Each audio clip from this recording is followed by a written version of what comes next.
प्रेम से बोलना। नारायण साकार हर की संपूर्ण ब्रह्मांड में सदा सदा के लिए जय जयकार हो, जय जयकार हो। आपके सम्मुख एक घरकारा चौकीदार बनकर आते हैं। आने वाले महापुरुषों के आत्म देव का दर्शन भी हम करते हैं। हम आपके ऊपरी आवरण को नहीं देखते। ऊपरी आवरण देखना हमारा काम नहीं है। इस संसार का प्रचलन है, दुनिया का सिस्टम है, कौन किस रूप में क्या करता है, हर किसी का अपना अपना कर्म होता है। हमारे द्वारा अनेकों बार अनगिनत बार पूर्व में भी कहा गया है, भले ही हमारे कार्य चौकीदार बन के काम करते हैं, स्पष्ट कहा है नारायण हरि परमात्मा ने संसार को कर्म करने के लिए स्वतंत्र छोड़ा हुआ है, भोगने के लिए परतंत्र है। इसमें संदेह नहीं। जो निज स्वार्थों में डूबे हुए हैं, जो रागी है, राग हमेशा भोग में ले जाता है और भोगी का सर्वनाश होता है। आपको शिक्षा, आपको ज्ञातव्य कराया गया है, आत्मिक अनुराग पैदा करो। सद्ज्ञान दिया जा चुका है। आत्मिक अनुराग से ही वह जागृति पैदा होगी। वो जागृति जन्म लेगी जिससे आत्म कल्याण का हमारा मार्ग प्रशस्त होगा। लेकिन हम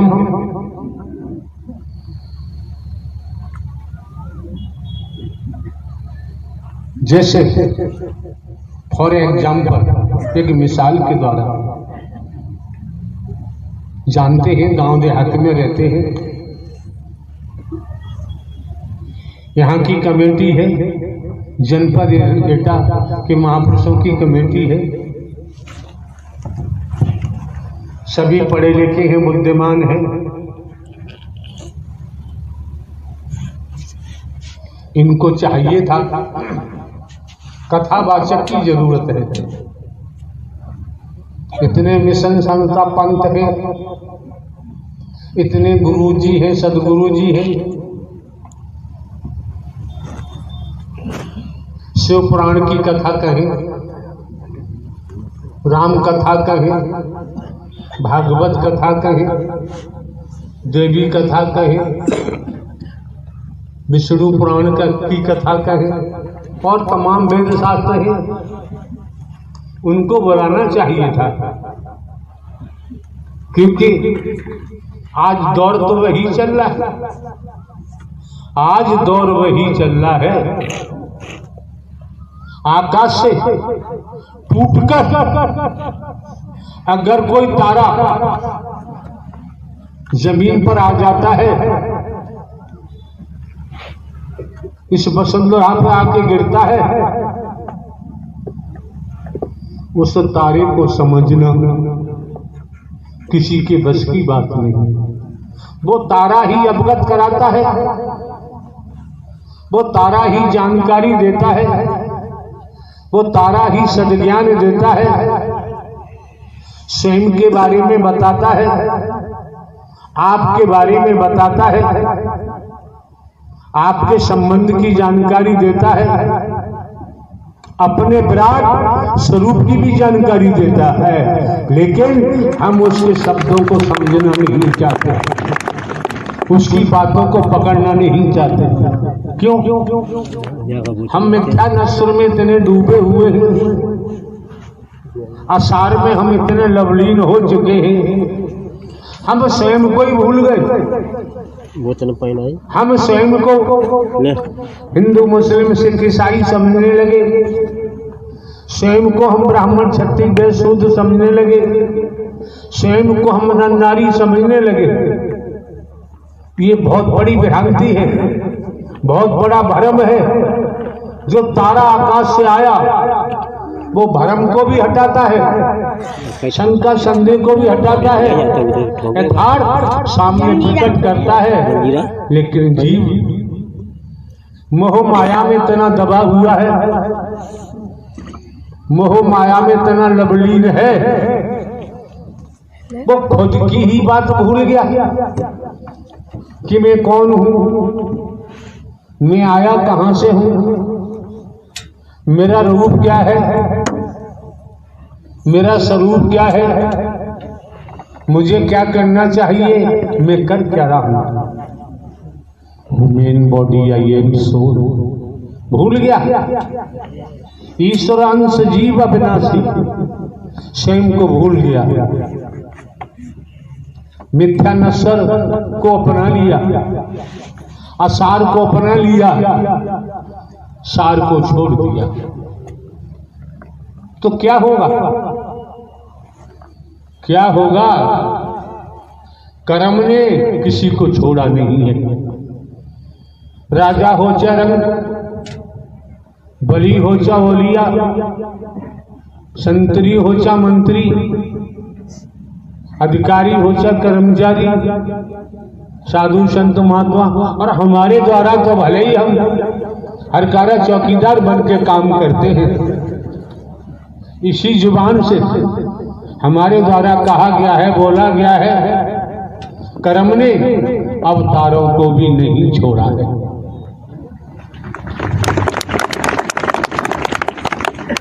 वैदिक काल का इतिहास उठा के देखो, कर्म ने, जिन्हें शंकर ब्रह्मा विष्णु राम श्री कृष्ण कहते हैं, देवी दुर्गा हनुमान जी कहते हैं, काल भैरव कहते हैं, इनको भी नहीं छोड़ा। हमें अपनी औकात देखनी चाहिए। हम तो एक जीव है, जीव मायाबद्ध है, जीव मायाबद्ध है, नारायण हरि परमात्मा मायाधीश है। पूरा ब्रह्मांड त्रिगुणी माया में डूबा पड़ा है, त्रिगुणी माया से बना हुआ है। जब जीवों पर, जीवों की दुर्दशा देखकर, जीवों के क्रियाकलाप देखकर, समय काल परिस्थितियों के आधार पर परम सत्ता सुप्रीम अथॉरिटी, अलग निरंजन, अलग पुरुष जब धराधाम पर अपना प्राकट्य करते हैं, क्या होता है? जैसे बरसात हो रही है, एक एक शब्द को ध्यान लगा के श्रवण करें, ठीक से सुने, मौके बार बार नहीं मिलते हैं। बरसात हो रही है, आकाश की तरफ से बूंदें गिर रही हैं। देखा होगा, कानों से सुना होगा, बहुत गड़गड़ाहट की आवाज आती है, जिसे कहते हैं बिजली कौंधती है। जो लोग अपने घरों में कोठरियों में बंद होते हैं, आवाज तो उनके कानों तक जाती है, अगर कान सुनने का काम नहीं कर पा रहे तो वो भी नहीं सुन पा रहे। गड़गड़ाहट की आवाज होती है, बिजली कौंधती है, महलों में घरों में बंद है, आवाज तो उनके कानों में गई, लेकिन बिजली की कौंध उन्हें दिखाई नहीं दी, क्योंकि वो चार दीवारी में बंद है। जो चार दीवारी से बाहर है, खुले आकाश में है, वो बिजली की गड़गड़ाहट को सुन भी रहा है, और जो चमक है बिजली की उसे देख भी रहा है। फॉर एग्जाम्पल, इसी प्रकार समय के सदगुरु, सदगुरु परमात्मा को कहते हैं, हाड़ मास वाले को नहीं। समय का सदगुरु जब प्राकृत करता है तब क्या होता है? सत्य की चमक कौमती है, उसके शरीर से ही कौमती, उसकी जुबान से ही सत्य की आवाज होती है, उसके घट से ही, शरीर से ही परम प्रकाश, परम ऊर्जा, परम अग्नि के रूप में चमक पैदा होती है। वाणी भी ओतप्रोत होती है। जिनके अंदर भक्ति भावना है वो सुनते भी हैं और दीदार भी करते हैं। बाकी के पल्ले कुछ भी नहीं पड़ता। आप लोग जहां भी आयोजन होता है समय काल परिस्थितियों को देखें। कार्यकर्ता कमेटी से सौभाग्यशाली लोग हैं, किस्मत वाले हैं। संत गोस्वामी तुलसीदास जी ने रामायण में क्या बोला है, क्या लिखा है, क्या अंकन किया। संत गोस्वामी तुलसीदास ने रामायण में अंकन किया है, संत समागम हरि कथा। गोस्वामी तुलसीदास जी तो राम जी के अनुयायी थे, हरि का नाम क्यों ले रहे हैं, हरि का जिक्र क्यों कर रहे हैं? आप लोगों ने आज तक समझने का प्रयास किया? हमने आपको, हम भले ही हरकारा चौकीदार बन के काम करते हैं, हमने आज तक किसी को लकीर का फकीर नहीं बनाया है। हमने आपको जीवित परमात्मा दिया है, जिंदा परमात्मा दिया है। बात गुरु की होती है। हमने आपको परम सद्गुरु हरि परमात्मा ही तो आपका मार्गदर्शन करते हैं। उसके बावजूद भी अगर आप लोग उल्टे रास्ते जाएंगे, अपने कर्म से ही गिर जाएंगे, अपने विचारों से गिर जाएंगे, कुछ भी करो, नारायण साकार हरि का विधान है, विधाता का विधान है, करनी का भोग तो भोगना ही पड़ेगा। बचाव संभव नहीं होता है। मौके बार बार नहीं मिलते हैं, समय बार बार प्राप्त नहीं होता है। भली भांति जानते हो, पिताजी के पिताजी चिल्लाते रहे,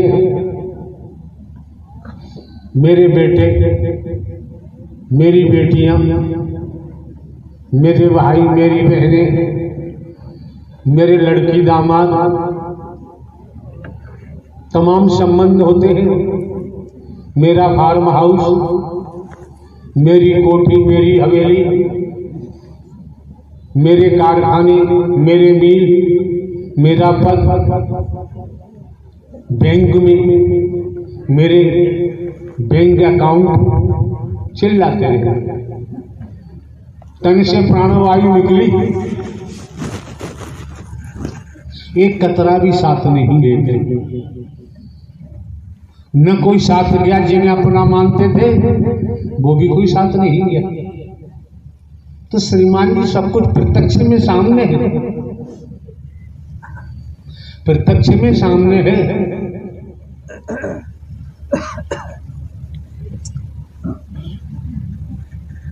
कितने सौभाग्यशाली हैं कमेटी के सदस्य। आपका भी अतीत अच्छा है, अतीत से वर्तमान, वर्तमान से भविष्य। सत्य की सत्व प्रधान आत्मा न होते तो श्रीमान जी इस सत्य के साथ में आपका आना संभव नहीं था।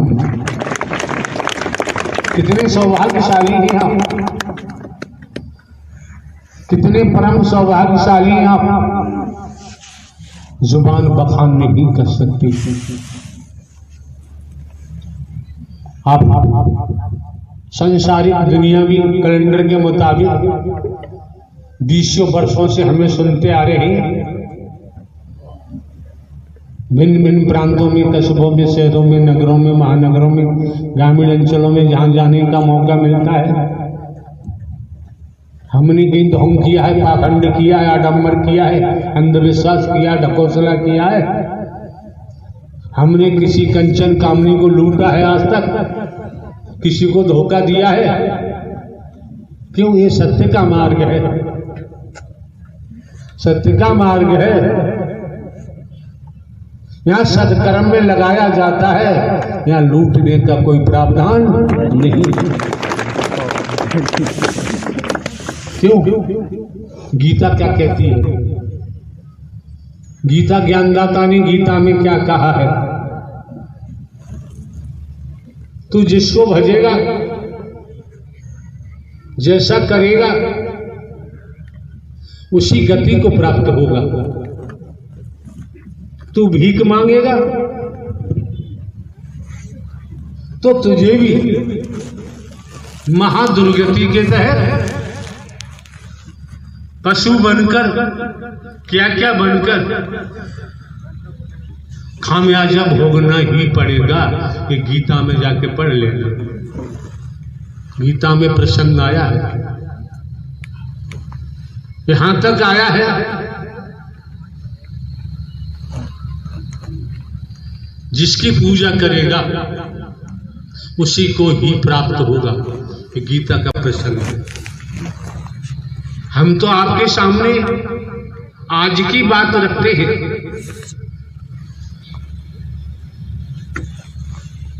अभी की बात रखते हैं।